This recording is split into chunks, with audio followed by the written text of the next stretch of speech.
I'll be transforming cartoons into lifelike portraits in this new series called Portraitoons!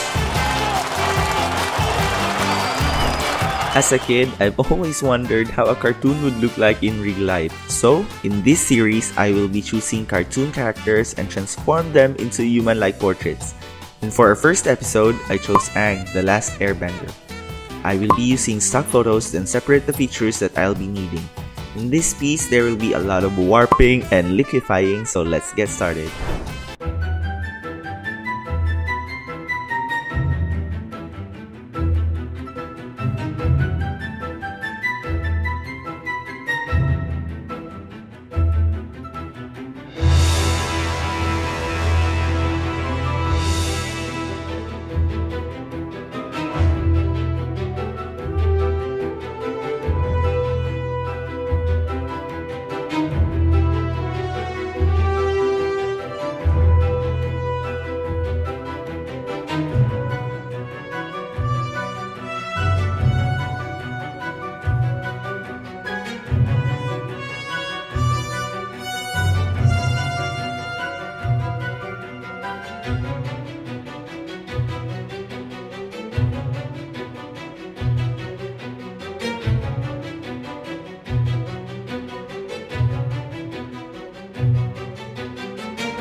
And that's it. I originally just planned about making the edit until this one, but I knew something was missing, so I continued and edited him into his avatar state, and I think it's really cool. Comment below what you guys want me to transform next, and if you enjoyed this video, just leave a like, and if you're not yet subscribed, please do. And to all of you who have joined me in this channel, thank you so much. I really appreciate it. Till the next episode of Portraitoons. Catch you guys next time.